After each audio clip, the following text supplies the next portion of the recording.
21. Department of Commerce. Thomas F. Gilman. The Department of Commerce is charged with promoting economic growth, innovation, and competitiveness while providing the data that American businesses need to succeed. Intended to serve with clarity of purpose as the voice of business in any president's cabinet, the Department of Commerce has suffered from decades of regulatory capture, ideological drift, and lack of focus. One long-standing joke maintains that the department, with its lack of coherence, is a holding company for the parts of the federal government that could not be housed elsewhere.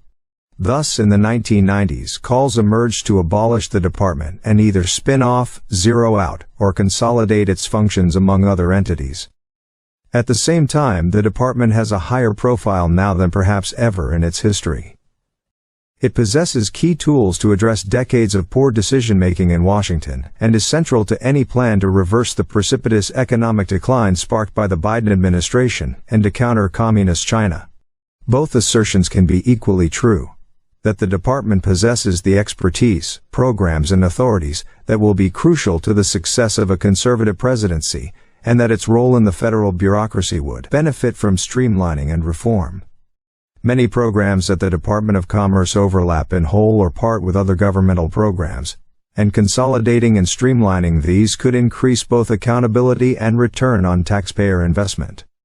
Any exercise in government-wide budgeting and reform should review the department with an eye toward consolidation, elimination, or privatization that examines the efficiency, effectiveness, and underlying philosophy of each individual component.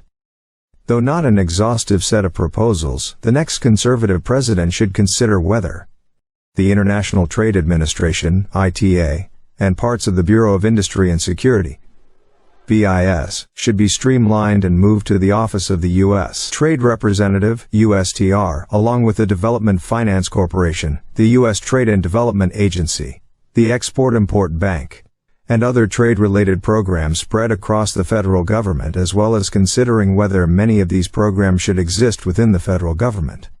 The Economic Development Administration's grant programs, which are among a broad set of duplicative and overlapping federal economic development grant programs, should be consolidated with other programs and/or eliminated. The Bureau of Economic Analysis and Census Bureau, as well as the Department of Labor's Bureau of Labor Statistics, should be consolidated into a more manageable, focused, and efficient statistical agency. The U.S. Patent and Trademark Office, USPTO, should be made into a performance-based organization under the Office of Management and Budget, OMB. Alternatively, the USPTO should be consolidated with the National Institute of Standards and Technology, NIST, in a new U.S. Office of Patents, Trademarks, and Standards, with all non-mission critical research functions eliminated or moved to other, more focused, federal agencies, and the National Oceanographic and Atmospheric Administration, NOAA, should be dismantled and many of its functions eliminated, sent to other agencies, privatized, or placed under the control of states and territories. Almost every element of the department can be viewed through this lens. But with today's political reality and multiple competing congressional committee jurisdictions, drastic structural change to the department is neither imminent nor likely. Thus, this chapter largely accepts the baseline of today's department and proposes a bold but achievable set of proposals for an incoming conservative administration. Whatever the imperfections of the Department of Commerce, it is blessed with many quality civil servants and strong statutory authorities that, directed properly, can help ensure U.S. success in 2025 and beyond. With that in mind, this chapter focuses primarily on policy, strategy, and occasionally tactics that are either immediately implementable under strong leadership, or are critical to mission success. Office of the Secretary. The Office of the Secretary, OS, is somewhat of a misnomer, as very few of the thousands of employees working in the office are dedicated to staffing the Secretary and implementing administration priorities. Rather, OS's budget and full-time equivalents have increasingly been allocated to fulfill financial, human resources, administrative information technology, contracting, and facilities functions, using outdated and inefficient systems. The Trump administration began implementing key changes, such as updating financial management tools, but more must be done to digitize and modernize the department's processes to free resources for secretarial and presidential priorities. The above drain on resources leaves the Secretary of Commerce to rely upon a few dozen direct support staff, supplemented with detailees and indirect funding from each of the bureaus to execute the President's agenda and manage the diverse functions of the department. This structure empowers career staff in each bureau and makes it harder to mandate change. As such, it is vitally important that an incoming administration fully staff OS with political appointees. Send all existing detailees back to their home bureaus on day one, and replace those detailees with trusted and knowledgeable career staff on an as-needed basis. Department of Commerce leadership should also fight to restore direct funding and additional political appointee positions to OS, and its constituent parts involved in implementing and communicating the Commerce Secretary's and President's policy priorities. Administration, budget, and appropriations. Recent practice has been for career staff to serve as gatekeepers between department leadership and external budget and appropriations partners at the OMB and on Capitol Hill. By serving not just as a central point of contact but as the sole staff-level communicators of departmental priorities, these career officials can, have, and will slow down and even stop changes in policy, even at the line office level. Although the following is true at all agencies, it is particularly important at the Department of Commerce that political leadership be immediately installed at the Office of the Chief Financial Officer, CFO, and Assistant Secretary for Administration, ASA, and that political appointees receive a mandate to communicate with external partners alongside career staff at every stage of the budget and appropriations process. Political appointees must also monitor internal CFO operations down to the operating division level to ensure that funds are not being diverted to programs that do not align with administration priorities, as has regularly happened in years past. Advisory committees. Due to the nature of the Department of Commerce's portfolio, many of its advisory committees are populated by activists from organizations openly hostile to conservative principles who use the committees to impede conservative policy. Upon entering office, all such committees should be reviewed regarding whether they are required by statute and abolished if they are not. Membership of the remaining committees should be reconstituted to ensure they are sources of genuine expert advice and productive contributions to the policymaking process. Federal Advisory Committee Act, FACA, compliance and awareness of any ways the committees have been written into regulations should be considered. International Trade Administration. The International Trade Administration is centrally placed to craft and implement U.S. trade policy. Core to ITA's mission is the expansion of trade and investment and the fostering of job creation, innovation, and economic growth, while also providing research and analysis that support USTR's trade negotiations. ITA carries out this mission on behalf of American workers, ranchers, and families, as discussed elsewhere historically. Conservatives have argued that many federal government trade and investment-oriented functions amount to corporate welfare or protectionism.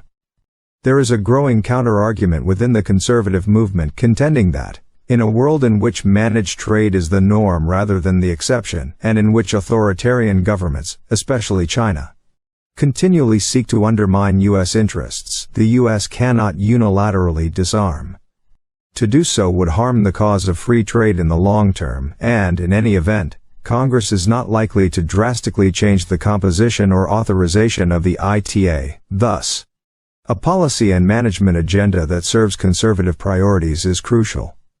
In a conservative administration, the ITA should operate with the following priorities: counter the malign influence of China and other U.S. adversaries, enforce agreements vigorously and defend against trade violations, secure access to critical supply chains and technology, and enable the private sector to drive innovation and remain globally competitive. It is important to note that a deeply entrenched set of career senior executive service officials have managed the ITA for over a decade. While most are truly nonpartisan civil servants, some are not. Political leadership must manage accordingly. Strong political leadership is needed in ITA's policy-making positions from day one to ensure the Bureau is fully implementing administration policy. An incoming administration should ensure that Assistant Secretary and Deputy Assistant Secretary positions are staffed by appointees as quickly as possible. Enforcement and compliance. Strong enforcement of trade agreements is an indispensable function of the ITA carried out by enforcement and compliance, E&C, free and fair trade is impossible without energetic enforcement of existing agreements and without strong defense against dumping and illegal subsidies. Many free trade advocates consider anti-dumping and countervailing duty laws, DCVD, to be protectionist, and thus antithetical to the conservative free market position. In their view, DCVD laws are overused, abused by certain industries, and harmful to American economic competitiveness by increasing costs to downstream industries. Other conservatives maintain that DCVD tariffs are not conventional tariffs, but rather corrective actions meant to address anti-free market activities by other governments, a scalpel, not a hammer. In the short term, this may mean higher costs for U.S. businesses and consumers on a limited number of products from certain offending countries. But those higher prices correct existing price distortions in the marketplace, and ultimately ensure the healthy operation of market forces in the long term, and a level playing field for U.S. manufacturers. Whatever the case, improvements to the current system must be made to both protect U.S. consumers and companies from improperly applied duties and defend against trade-distorting actions by other governments. Procedures governing the day-to-day administration of proceedings, as well as policies driving critical decisions in proceedings, require a fresh look. Ultimately, E&C's mandate is to conduct a rigorous but also fair, objective and balanced review of the record in each proceeding, and to make decisions without bias. It is exceedingly unlikely that Congress would abolish or limit the activity of E&C. Therefore, the proposals below are made under the assumption that an incoming administration will operate E&C within its current legal, institutional, and political confines, and set a path forward to wield E&C's considerable power to achieve the goals of a conservative administration. These proposals can be broken into three categories: process, policy, and addressing China. Process. Re-establish and expand suspended in-person pandemic-related verifications, particularly regarding the People's Republic of China. Ensure that verifications are rigorous. Implement advanced analytics and artificial intelligence to identify opportunities for self-initiation, detect circumvention, and prevent bad actors from gaming the system. Accelerate front-end work on reviews as opposed to constantly pushing against statutory deadlines. Work with Customs and Border Protection, CBP, and other relevant agencies to address circumvention and duty evasion. And promote policies that encourage full duty collection to ensure the integrity of AD/CVD and circumvention orders. Work with CBP, the Department of Justice, the Department of Treasury, and other relevant agencies to aggressively pursue importers of record and other beneficiaries for unpaid duties. And consider policy changes to reduce uncollected duties in the future. Work, pursuant to the above, with interagency partners in DCVD cases to either require foreign importers of record (IORs) to make cash deposits far in excess of established duty rates at the time of entry of AD/CVD merchandise, require IORs to register sufficient U.S. assets to ensure timely payment of duties, or otherwise prohibit IORs from importing AD/CVD merchandise.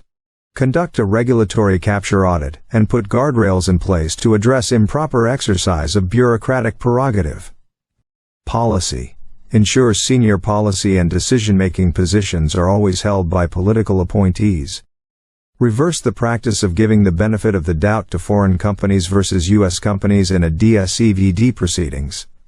Establish a policy for addressing companies that invest heavily in the U.S., and thus have large import volumes, exposing them to AD/CVD petitions.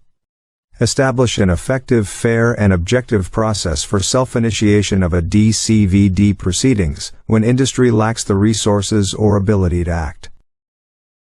Addressing China. Revive the China-specific non-market economy unit. Provide transparency in the surrogate country list development process. Develop a new methodology to determine normal values in Chinese anti-dumping cases because given China's size, economic might, and state intervention in the economy, there is no comparable surrogate country to use as a proxy for production costs. In addition to these changes, continued support for steel and aluminum market analysis and import monitoring remains crucial to the U.S. defense industrial base and the health of global manufacturing. Without these functions, it is difficult to address massive subsidization, overcapacity, and dumping by China. Industry and Analysis. Industry and Analysis (INA) consists of a team of economists and industry experts that provides important analysis to partners across the government, including the White House and USTR, as well as the public. As the Department of Commerce's Committee on Foreign Investments in the United States, CFI-US lead, INA performs crucial work to ensure that the proper economic impact supply chain analysis is brought to national security risk assessments. This analysis is needed for CFI-US to be an effective tool in preventing China and other adversaries from exploiting the U.S.'s open investment climate. INA also provides impact assessments and economic modeling for policy options under administration consideration, plays a critical role in identifying trade barriers and providing industry-specific expertise for USTR during Free Trade Agreement (FTA) negotiations, and does indispensable work ensuring cross-border data flows, particularly with Europe, remain open and relatively unrestricted. However, outside of these functions, implementation of INA's mission as an intellectual engine for U.S. trade and investment policy can often lack energy and focus. For instance, the top market reports that represent a large volume of INA work do not serve a specific strategic function and could be better replaced by industry competitiveness assessments in critical sectors of the economy. Strong and capable leadership is needed in INA to ensure administration priorities permeate the organization and that staff support administration priorities. INA produces a mandatory report to Congress regarding the miscellaneous tariff bill, which focuses solely on U.S. capacity in the goods being considered for tariff exclusions and does not include highly relevant information on capacity among FTA partners and close allies. The resulting final report has thus been used to lobby for tariff reductions on thousands of imports from China without concern for any other factors. This lack of priority given to FTA partners is troubling. Going forward, INA should be permanently restructured to perform supply chain analysis on an ongoing basis for the U.S. government, identifying potential vulnerabilities like those exposed by the pandemic and resulting shortages in everything from semiconductors to baby formula. Furthermore, permanent standing teams should be established and staffed by properly aligned political appointees and trusted career staff to analyze and spur action on the following priority policy issues: strategic decoupling from China, defense industrial base strength, critical supply chains, e.g., pharmaceuticals, medical devices, food, and emerging technologies, e.g., rare earth minerals, semiconductors, batteries, artificial intelligence, quantum computing, global markets, and the U.S. and foreign commercial service. For more than a decade, strategic planning at global markets, GM, and the U.S. and foreign commercial service, CS, has been consistently undermined by increased costs associated with overseas staff and flat or reduced budgets. The Trump administration introduced crucial long-overdue business practices such as the implementation of software to manage and track workflow, but a further strategic overhaul of resource allocation is needed to set GM and the CS on a firm footing. Currently, CS manages staff spread over 106 domestic offices in 77 countries around the world. Abroad, several partner posts utilize interagency staff and regionally located CS officials to offer services without a permanent physical in-country CS presence. Given the rapidly rising costs imposed by the State Department on CS posts overseas, a drastic expansion of this model is likely needed.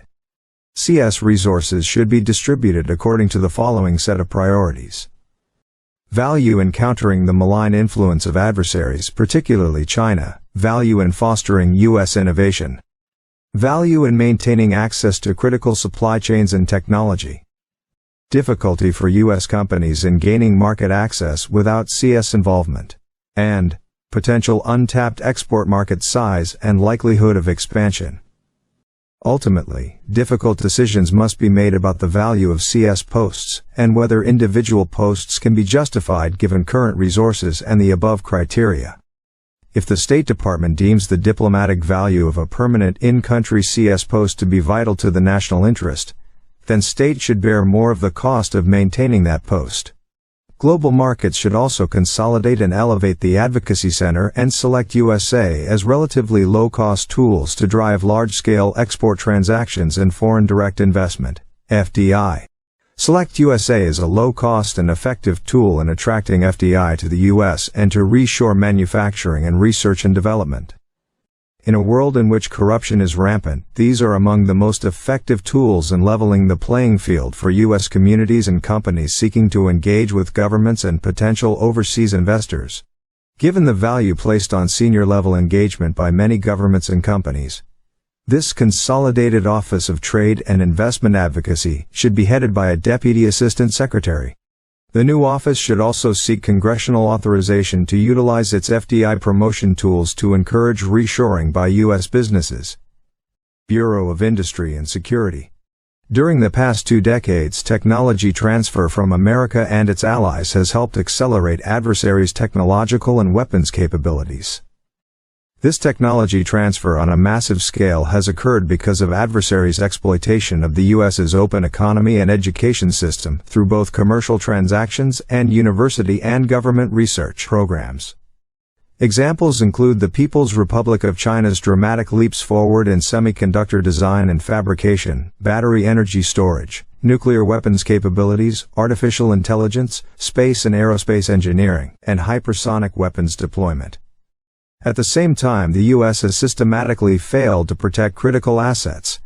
Rather than promulgate policies to better prevent technology transfer, the U.S. government has either ignored the problem or, worse, from 2008 through 2016 instituted a government-wide export control reform process to loosen the Export Administration Regulations, EAR, governing exports of dual-use items to facilitate technology transfer to adversaries, either directly or indirectly through third-country transfers. Those reforms still present in the Department of Commerce's EAR must be reversed. The United States needs stronger rules to protect technology transfer to adversaries while promoting technology integration and interoperability with allies.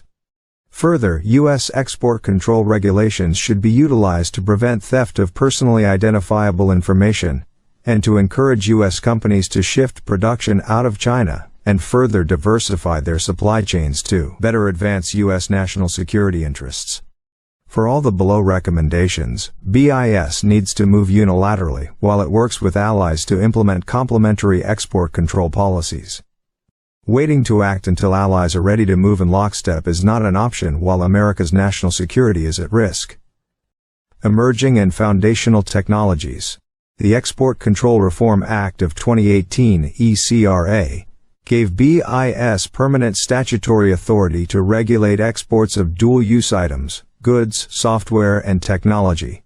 ECRA also mandated that BIS regulate exports of emerging and foundational technologies. Although the scope of such technologies is vast, to date BIS has only controlled just over 40% of these technologies. This does not meet the clear statutory intent of Congress that ECRA be leveraged to ensure that the United States maintains a technological advantage in technologies bearing upon national security interests. Currently, BIS self-identifies technologies that merit control under the EAR with minimal input from other federal agencies. This mechanism should be improved. BIS should create an open, transparent rulemaking process by which any industry participant, private entity or branch of the government may, at any time, submit nominations for emerging foundational technologies for control. Then, on a quarterly basis, BIS should make public such recommendations, while holding the identity of the submitter confidential, for public input, followed by an explanation about its ultimate decision to control or not control the items, its reasons, the level of controls applied, stringent or permissive, and the relevant export control classification number, ECCN, under the Commerce Control List. Commerce should also institute a mechanism whereby its decisions can be challenged, including on a confidential basis. Licensing procedures, adjudication and transparency. Currently, if the Departments of Defense, State, Commerce, and Energy disagree on an export license decision, the disagreement may be escalated to the Operating Committee, and subsequently to the Advisory Committee on Export Policy led by BIS's Assistant Secretary for Export Administration. The Assistant Secretary does not need to lead the dispute resolution, and this process should be revised by giving lead authority to BIS's Under Secretary, who is better able to account for diverging views. Moreover, BIS's authority to overrule other agency votes should be changed. Each agency should have one equal vote, and if a licensing dispute remains unresolved, the final decision should be elevated to the National Security Advisor and the Secretaries of Defense, State, Commerce and Energy. Additionally, to improve congressional oversight of BIS's license adjudication process, BIS should provide specific congressional committees with data from the automated export system on a quarterly basis. Electronic files should contain U.S. exporter by name, product description, e.g., harmonized system code, and ECC and U.S. munitions list designation, end user and destination country, and when a license was required, whether the license was granted or denied. BIS currently denies just 1.2% of export licenses. These data reporting requirements can help Congress better determine whether BIS is adequately protecting national security through appropriate use of export controls or whether additional direction from Congress is required. Improve end-use checks. The integrity of the export control system may be validated only through adequate end-use checks. BIS must deny export licenses to countries that do not permit adequate end-use checks, e.g. China, Russia, by U.S. authorities. BIS should also strengthen the forensic audit capabilities of its export enforcement officers through improved and frequent training so they are able to detect export control violations. EAR revisions. The U.S. government needs a new export control modernization effort to tighten the EAR policies governing licenses to countries of concern, including China and Russia specifically. Revise and/or reverse the 2008 through 2016 policies. When authoritarian governments explain what they plan to do, believe them unless hard evidence demonstrates otherwise. Case in point. China's and Russia's stated civil-military fusion policies demand central government command and control style systems in which every private entity serves the interests of the state and is forced to provide technology, services, capacity, and data to the central government and the military. Through this structure, commercial activities are routinely weaponized by authoritarian regimes that repeatedly identify the U.S. as an enemy. Accordingly, U.S. export control policies must be updated to reflect these realities and the associated threats to national security. Key priorities for EAR modernization for countries of concern should be: eliminating the specially designed licensing loophole, redesignating China and Russia to more highly prohibitive export licensing groups, country groups D or E, eliminating license exceptions, broadening foreign direct product rules, reducing the de minimis threshold from 25% to 10%, or 0% for critical technologies, tightening the deemed export rules to prevent technology transfer to foreign nationals from countries of concern, tightening the definition of fundamental research to address exploitation of the open U.S. university system by authoritarian governments through funding, students and researchers, and recruitment, eliminating license exceptions for sharing technology with controlled entities countries through standard-setting activities and bodies, and improving regulations regarding published information for technology transfers. The next few years will prove or disprove the assertion that the U.S. stands on the precipice of a Cold War with China. Many believe that a Cold War has already begun. If so, then strategic decoupling from China is necessary and, fundamentally, any exports of goods, software and technology to countries of concern, whether directly or indirectly, should be prohibited or controlled in the absence of good cause, e.g. humanitarian and medical aid, food aid. Entity list and sanctions. There are currently just over 500 Chinese and over 500 Russian companies on the Department of Commerce's entity list, which regulates exports of controlled and uncontrolled items to designated entities. Given China's civil-military fusion strategy and Russia's massive war efforts facilitated by a broad range of the Russian economy, BIS must add more entities to the entity list and apply a license review policy of denial that prohibits exports to these entities. Entity list parties that violate export controls should be placed on the BIS denied persons list and thereby lose export privileges, and if the violations are significant enough, they should also be sanctioned by the Department of Treasury. Data transfer and apps used for surveillance. Department of Commerce leadership should work across government agencies to address privacy and data concerns arising out of big tech from national security and export control perspectives. In particular, they should draft and implement an executive order, EO, based on the International Emergency Economic Powers Act, which expands export control authority beyond ECRA's scope. Goods, software, technology, to regulate and restrict exports of U.S. persons' data to countries of concern.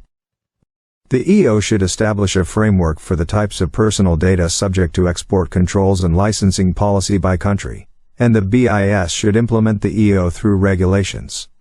BIS should additionally designate app providers, such as WeChat and ByteDance, TikTok, known for undermining U.S. national security through data collection, surveillance and influence operations, to the entity list.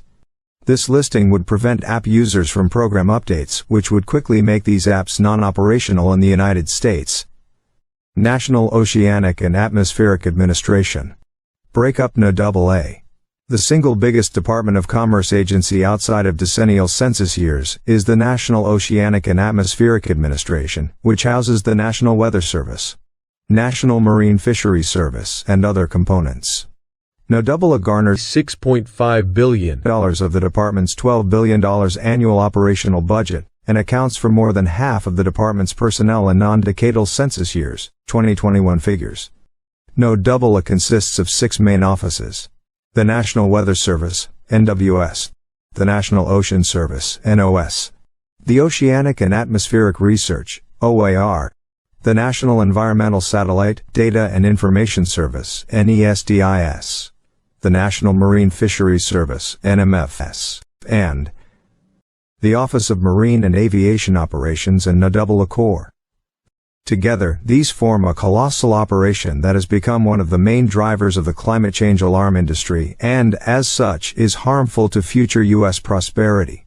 This industry's mission emphasis on prediction and management seems designed around the fatal conceit of planning for the unplannable.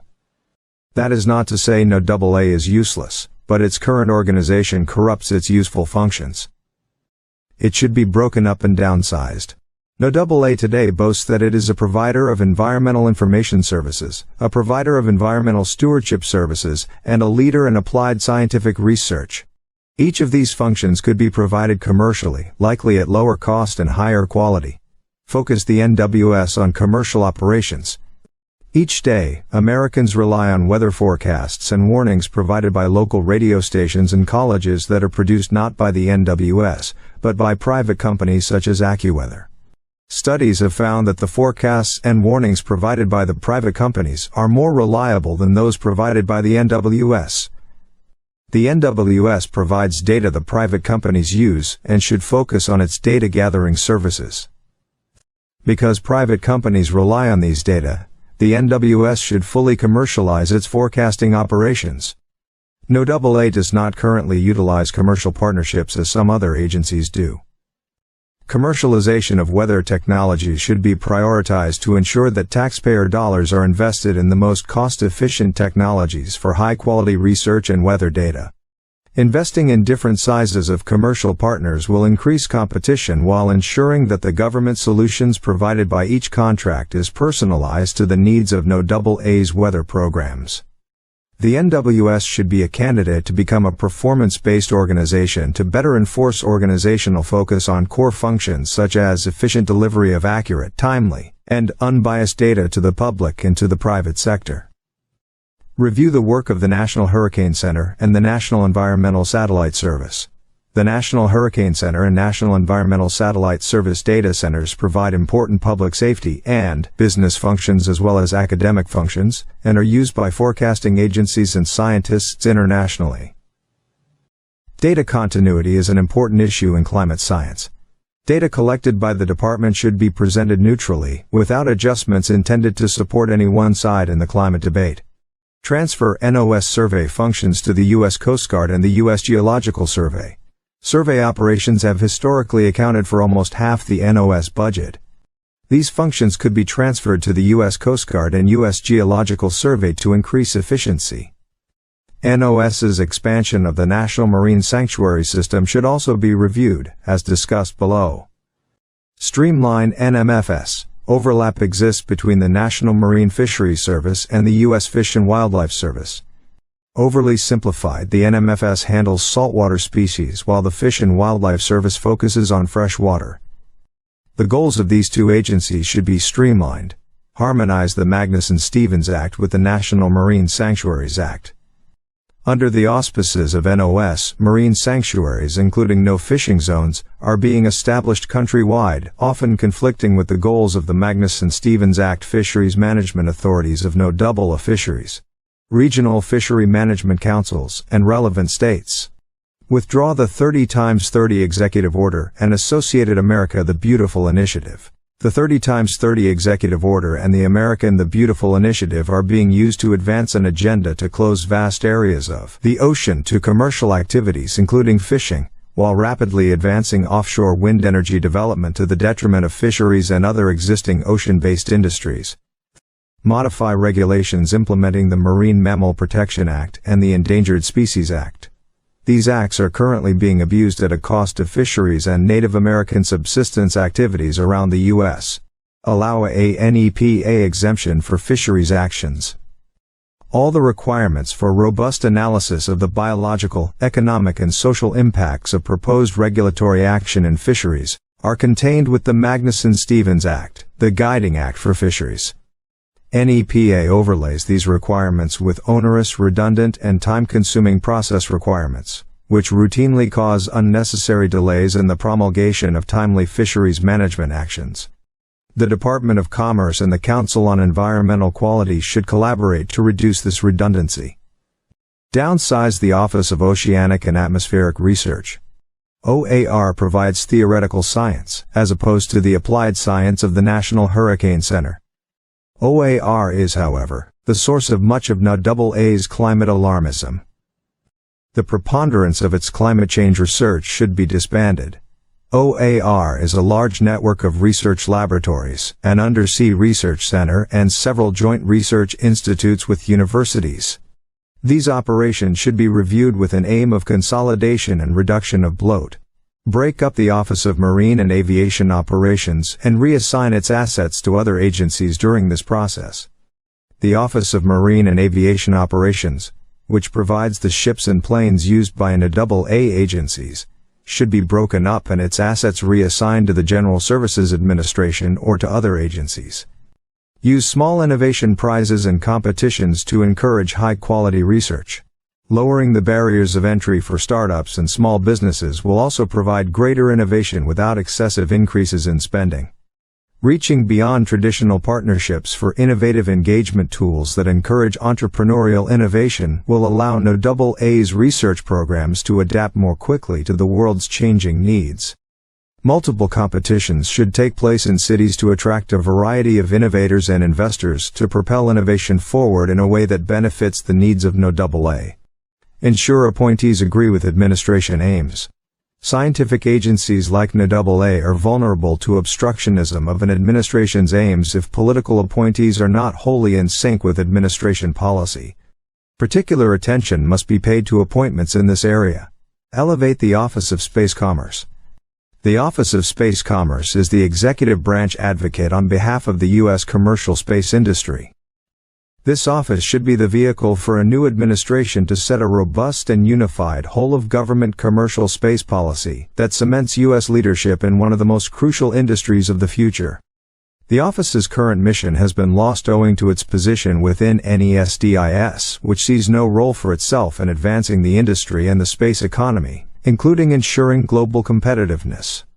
OSC is by law the Department of Commerce's lead on space policy, and must therefore link directly to all the bureaus and other organizations within the department.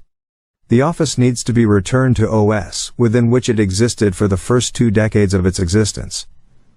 From OS, the office could serve as a coordinating entity for the whole-of-government commercial space policy desperately needed to secure America's place as the global leader in commercial space operations. There presently exists no unified U.S. government policy on commercial space operations, with the Federal Communications Commission largely responsible for establishing space policy by default through its regulation of radio spectrum licenses. Now that routine space operations are commercially viable, it is critical that a new administration establish reasonable government policies that ensure the U.S. will continue to be the flag of choice for commercial space activities. The President should, by executive order, direct the Office of Space Commerce, working with the National Space Council, to establish a whole-of-government policy for licensing and oversight of commercial space operations. Bureau of Economic Analysis and the Office of the Undersecretary for Economic Affairs. The Office of the Undersecretary for Economic Affairs is charged with conducting economic analysis, promoting business and commerce, guiding data-driven decision-making and evidence-building activities, and increasing access to government data while ensuring privacy and confidentiality. The office coordinates economic analysis needs across the Department of Commerce, leads the department's initiatives and programs related to data, data policy, and data management, and provides policy direction and oversight for the Bureau of Economic Analysis, BEA, and the Census Bureau. In addition to the Undersecretary for Economic Affairs, key staff roles in the office include the Chief Economist and the Chief Data Officer. The office could be an effective tool for a new administration if it focuses its efforts on supporting the department's mission to ensure the conditions for economic growth and opportunity, conducting economic analysis, and producing data for key departmental policy initiatives, as well as working across agencies to support broader administration goals.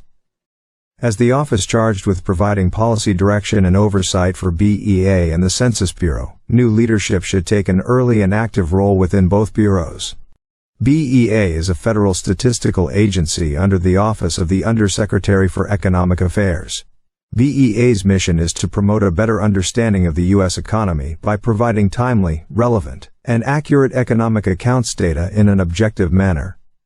BEA is responsible for producing economic indicators such as the U.S. gross domestic product, GDP, state and local GDP estimates, foreign trade and investment statistics, industry data, and consumer spending numbers.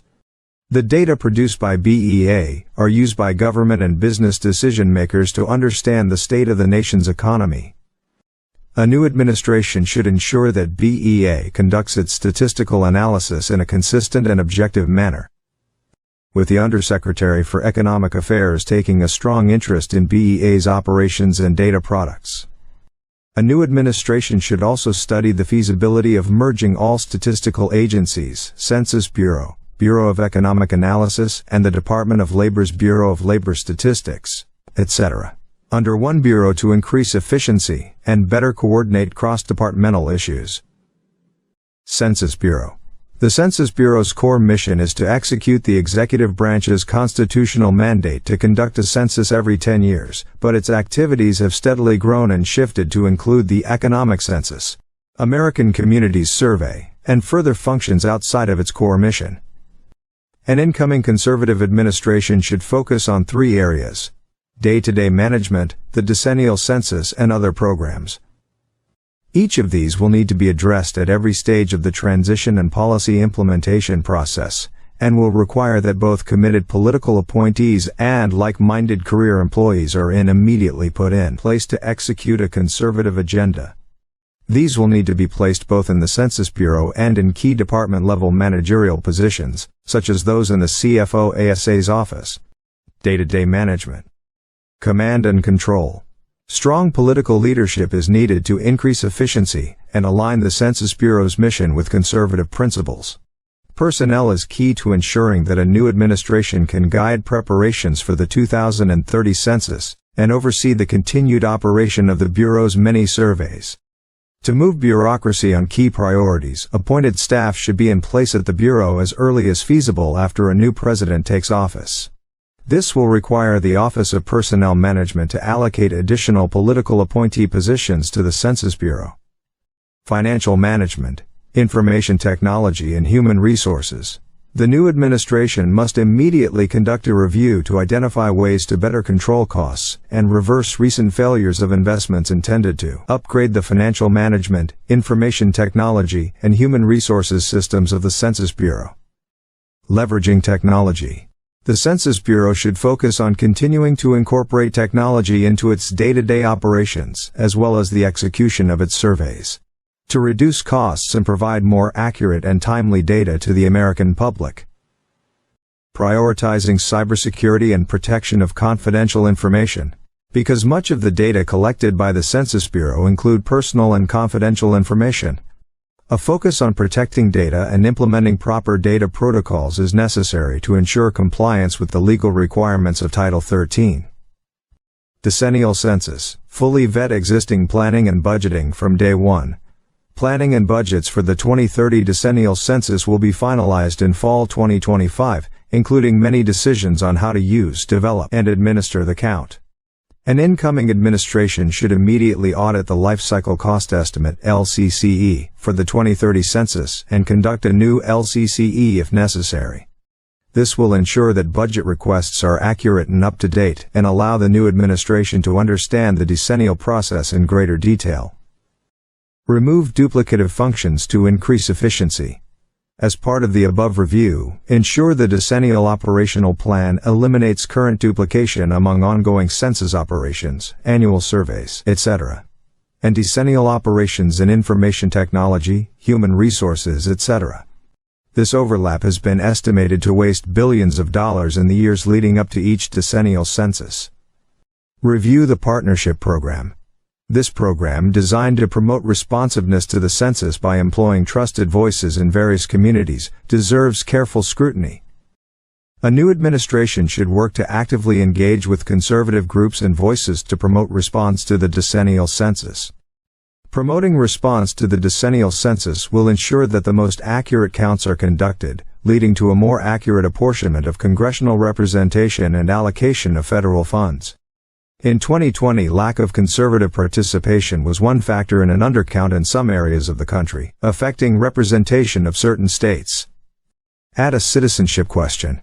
Despite finding that the Trump administration's addition of the citizenship question to the 2020 decennial census violated the Administrative Procedures Act, the Supreme Court held that the Secretary of Commerce does have broad authority to add a citizenship question to the decennial census. Any successful conservative administration must include a citizenship question in the census. Asking a citizenship question is considered best practice even by the United Nations. By law, the Census Bureau must deliver the decennial census subjects' topics to Congress 3 years before Census Day, in this case by April 1, 2027. Questions must be presented to Congress 2 years before Census Day, April 1, 2028. Review forthcoming changes to race and ethnicity questions. The current administration has announced its intent to change data collection methods regarding race and ethnicity by combining the 2 questions on the decennial questionnaire and increasing the number of available options. A new conservative administration should take control of this process and thoroughly review any changes. There are concerns among conservatives that the data under Biden administration proposals could be skewed to bolster progressive political agendas. Government data should be unbiased and trusted, and an incoming conservative administration should ensure that is the case. This work must be coordinated with the Office of Management and Budget, which governs federal data collection standards via its statistical directives. Reevaluate all decennial census questions. Determine how best to optimize use of the decennial census to determine whether current or additional questions provide added value in coordination with other departments that utilize the information. Overly intrusive questions or less crucial data should either be moved to another survey or removed from census programs entirely. Other census programs. The American Community Survey. After the decennial census, the next biggest statistical survey conducted by the Census Bureau is the American Community Survey, ACS. As with the decennial census, each question should be carefully reviewed to ensure the data are useful and that the questions are not overly intrusive. There should be collaboration with other departments that use the information collected on these surveys, e.g., the Departments of Labor, Health and Human Services, Homeland Security, etc., to determine how to optimize the use and collection of particular information. The Economic Census. This is the official 5-year measurement of American business and the economy. The first economic census in a new administration will take place in 2027 and have a major effect on federal spending and policy determinations.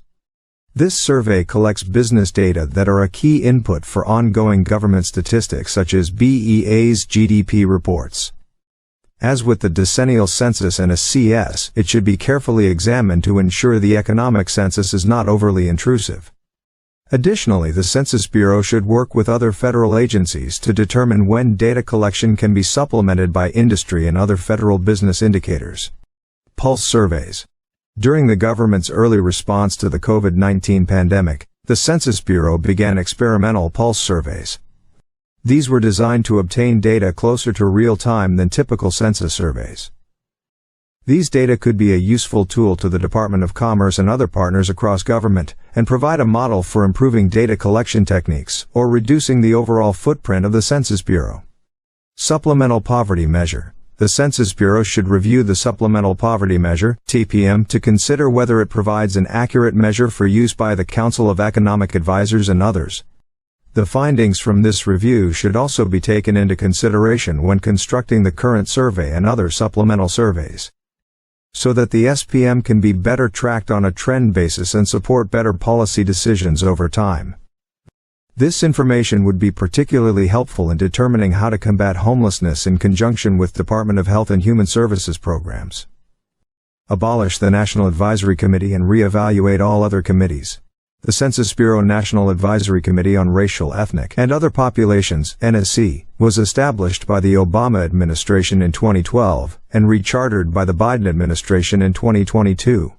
The committee is a hotbed for left-wing activists intent upon injecting racial and social justice theory into the governing philosophy of the Census Bureau.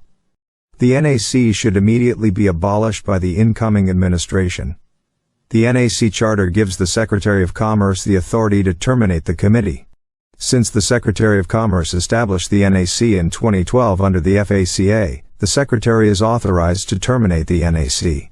The new administration should also reevaluate and potentially abolish all non-statutory standing committees within the Census Bureau, including the Census Scientific Advisory Committee. Economic Development Administration. The Economic Development Administration, EDA, is charged with investing in local communities to encourage and enable growth and innovation in the private sector, with particular focus on distressed or underserved areas. Over time, it has also served as a distribution mechanism for emergency relief funds, e.g., Hurricane Maria and COVID-19. In the Trump administration, the EDA served an important role for the CARES Act. It successfully disbursed approximately $150 billion in funding beginning in May 2020 and throughout the COVID-19 pandemic. However, this task revealed EDA's shortcomings. On a capability level, EDA lacked the technical and financial systems and skills to disperse these funds in a compliant manner and required external contracts for advisory support to hire the personnel needed to accomplish its goals.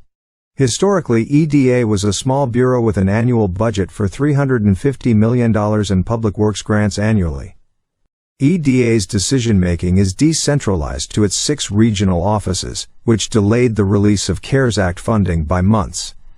But more broadly, EDA is an impediment to coordinated campaigns that advance administration priorities.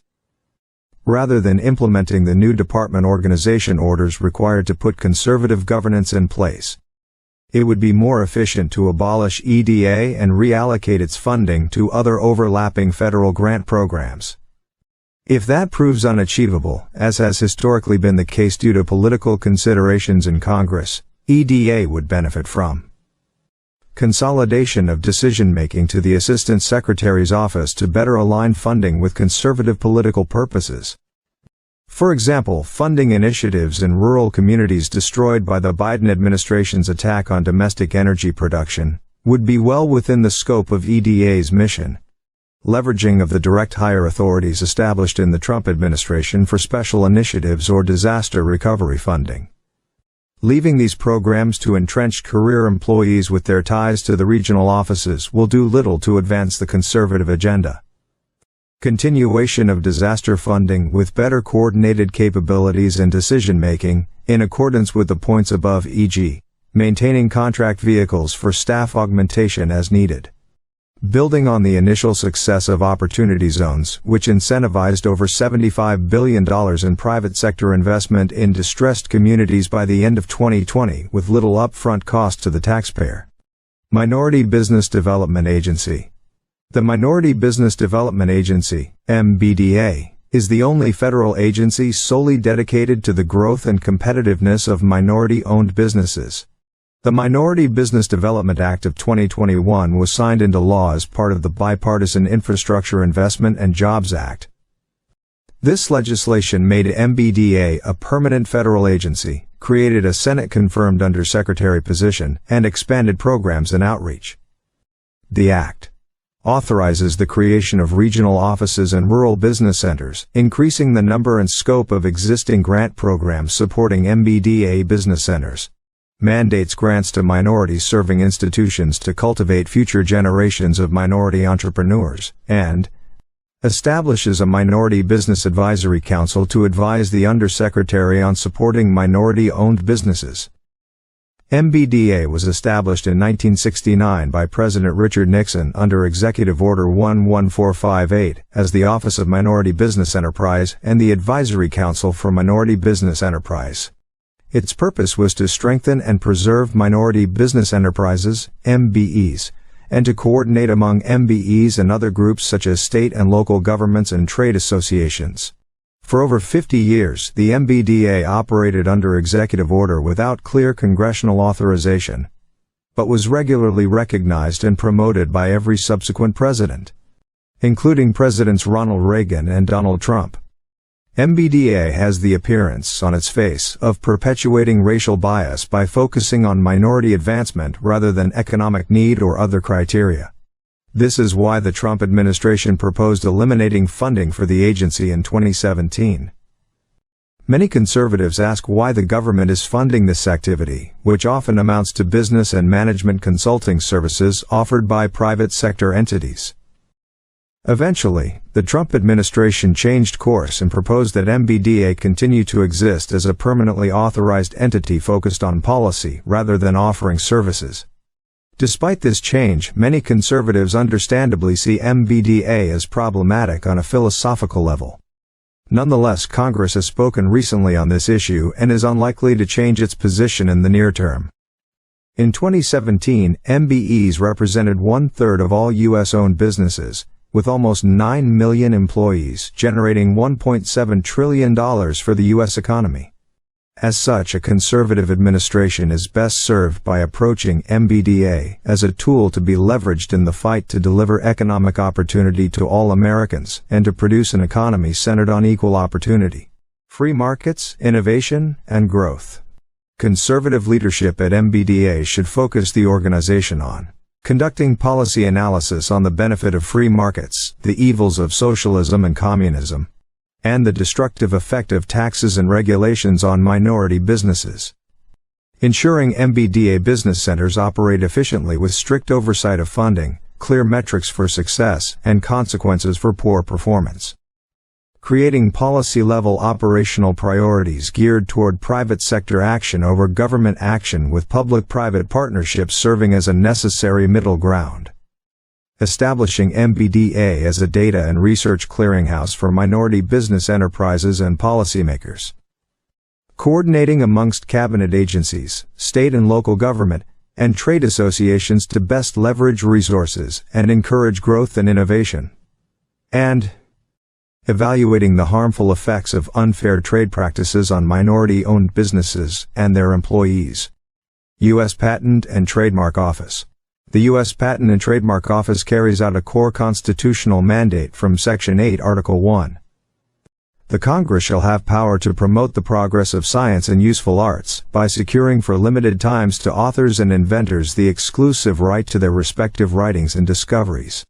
Strong intellectual property, IP protections form the bedrock of American business and are a key factor in making the U.S. economy the most innovative in the world. As such, a conservative administration must constantly work to strengthen IP rights and combat the incorrect view that strong IP rights somehow limit innovation. Political leadership in a new conservative administration should support like-minded countries as candidates for leadership in the World Intellectual Property Organization, and build strong relationships with international partners to strengthen intellectual property rights. Re-examine patent eligibility requirements in Section 101 of the Patent Act. and support internal and/or legislative reforms to enable U.S. leadership in critical and emerging technologies such as quantum computing, 5G, and artificial intelligence. Take a balanced approach to the Patent Trial and Appeal Board and prioritize rapid and transparent processing of applications and appeals. Work with administration partners and Congress to find and punish trademark infringers and counterfeiters. Oppose efforts to provide intellectual property waivers for cutting-edge technologies, including for COVID-19 vaccines and therapeutics. Through the World Trade Organization's trade-related aspects of intellectual property rights agreement or any other mechanism. National Institute of Standards and Technology. The National Institute of Standards and Technology is charged with promoting U.S. innovation and competitiveness by advancing measurement science, standards, and technology. NIST carries out cutting-edge research, helps industry establish standards and best practices, and is the nation's foremost authority on measurements. NIST's atomic clock, for instance, maintains the official time of the United States. An incoming administration should evaluate the federal government's civilian research footprint and consolidate those functions, while ensuring that any research conducted with taxpayer dollars serves the national interest in a concrete way in line with conservative principles. Beyond this, an incoming administration should privatize the Hollings Manufacturing Extension Partnership. The Hollings Manufacturing Extension Partnership, MEP, establishes and manages a network of centers focused on advising small and medium-sized manufacturers in order to improve processes and thereby strengthen the U.S. industrial base. When Congress created the program, MEP centers were intended to transition to self-sustaining private institutions after using government funds to begin operations. But the prohibition on long-term funding was abolished in 1998. MEP's business advisory services would be more properly carried out by the private sector. The next administration should propose legislation to zero out this $150 million program and fully privatize existing MEP centers. Transfer the Baldrige Performance Excellence Program. This program's process assists companies in improving management and operations, a function more properly and effectively carried out by the private sector. This program operates at a cost to taxpayers, despite thousands of dollars in fees charged to each participating company or entity and long-term plans to make the program self-sufficient. Maintenance and operation of the program should be entirely handed over to the Baldrige Award Foundation, to be run by non-government staff via fees. Increase value to taxpayers. NIST should reinvigorate the technology transfer and ROI, return on investment, initiatives begun under the Trump administration. These initiatives help speed the process of commercializing science funded by the federal government. Re-establish U.S. dominance in international standards. NIST should explore ways to incentivize broader U.S. participation in standards-setting bodies, and the exclusion of participants from adversaries like China. Standards are set to facilitate trade in countries that utilize those standards. Countries that do not allow open access to their markets should not be setting the standards for markets that do allow open access. The incoming administration should consider increased government-sponsored participation by private companies and government employees with relevant expertise. National Telecommunications and Information Service. The Independent National Telecommunications and Information Service, NTIS, is charged with ensuring that federally funded research and data are accessible to the public. NTIS operates through user fees but is largely obsolete due to modern usage of the Internet by federal agencies and researchers.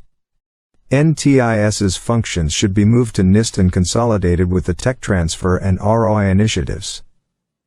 National Telecommunications and Information Administration. The National Telecommunications and Information Agency, NTIA, is the executive branch's statutory lead on telecommunications and information policy. It focuses on broadband access, spectrum utilization, and other issues that are crucial to the high-tech economy. For decades, NTIA has suffered from organizational malaise, and will require strong and energetic leadership by political appointees to implement conservative policies. The next administration will face the primary challenge of rapidly deploying 5G without compromising other priorities. Further recommendations include: support free speech and hold big tech accountable. Immediately conduct a thorough review of federal policy regarding free speech online and provide policy solutions to address big tech censorship of speech. Utilize new tools to eliminate threats to national security.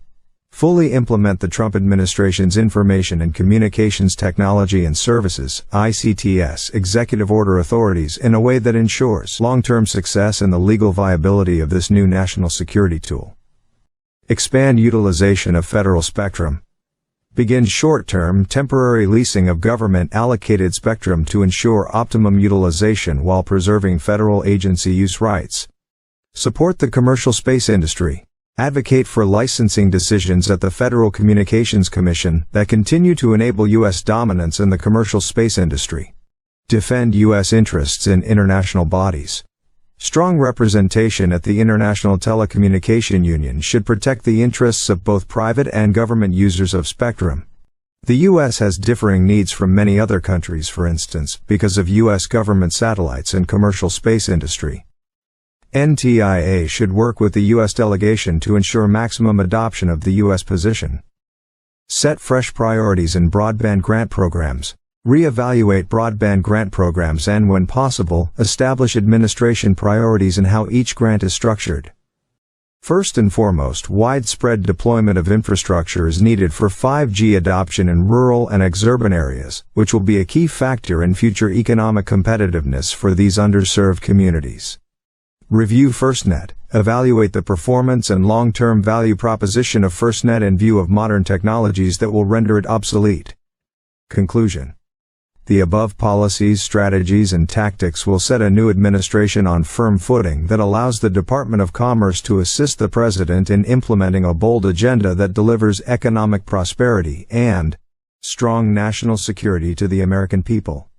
While many of the department's functions fall outside the remit of the federal government, its unique authorities in diverse areas provide critical tools that can and should be brought to bear in implementing a conservative governing philosophy that keeps Americans safe and provides opportunity for all.